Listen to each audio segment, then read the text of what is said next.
I'm historian Jon Meacham.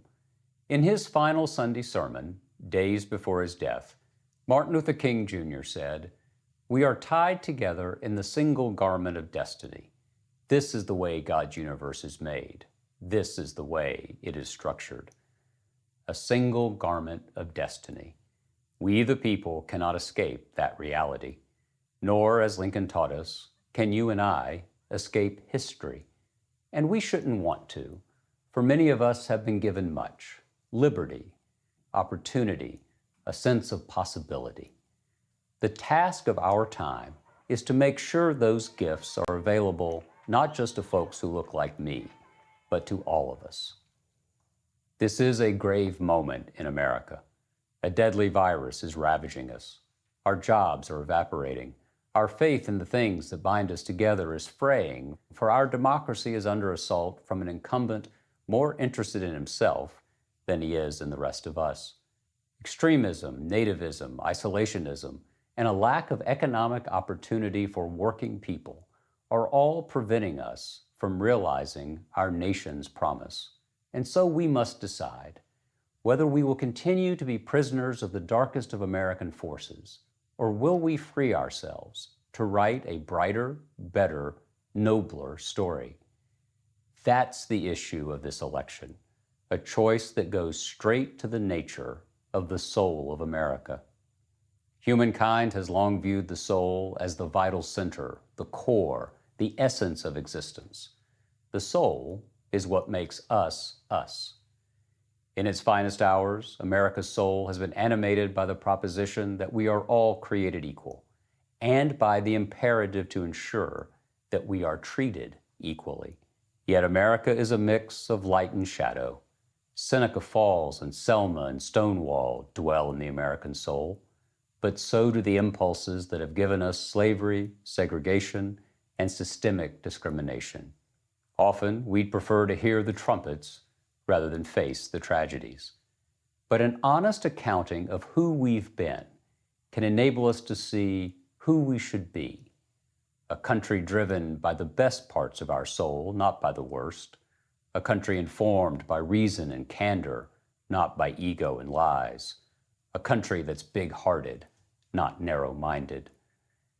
The struggle to be who we ought to be is difficult, demanding, and ongoing.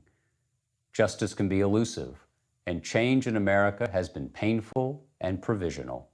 The Civil War led to segregation, the New Deal to right-wing reaction, civil rights to white backlash. Yet history, which will surely be our judge, can also be our guide.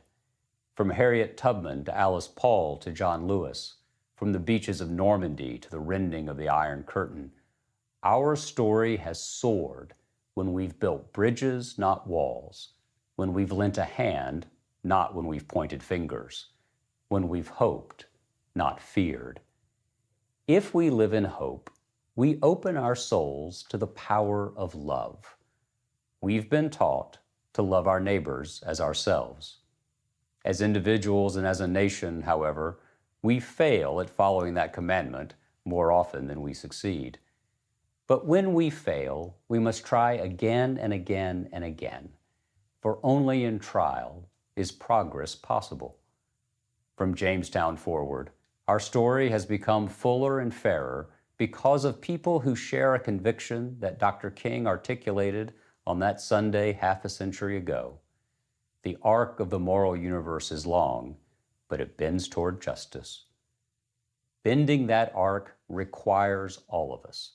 It requires we the people, and it requires a President of the United States with empathy, grace, a big heart, and an open mind. Joe Biden will be such a president.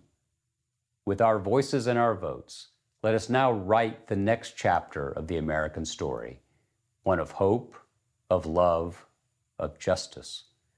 If we do so, we might just save our country and our souls. Good evening. I'm Congresswoman Deb Haaland. I'm grateful to be with you here on Indigenous land. The promise of this country is older than our Constitution. Over 500 years ago, thousands of Indian tribes were vibrant, democratic societies with rich cultures and traditions in communities that had sustained them for millennia on lands they loved and respected. My people, the Pueblo Indians, migrated to the Rio Grande Valley in the late 1200s to escape droughts. We were led to the great river and its tributaries, where we established an agricultural tradition that continues to this day.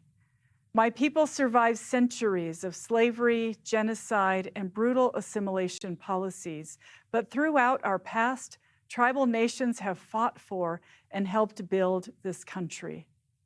There were those like my Laguna grandparents who worked on our country's railroad, and those like my mother, a Navy veteran who served this country with honor.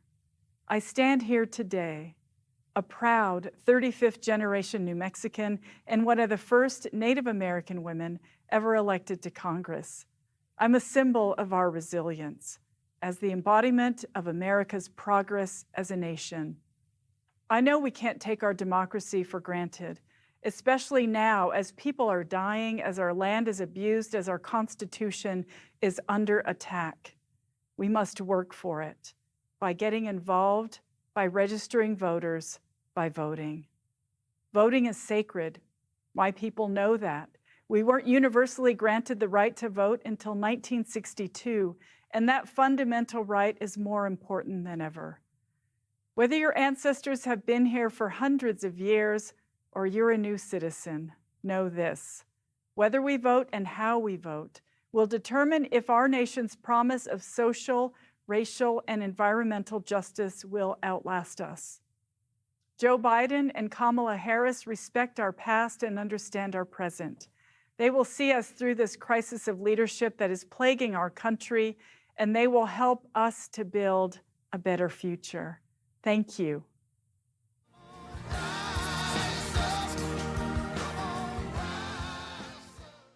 The first year that I voted was 1974. 1967. I have not missed a general or a primary election in my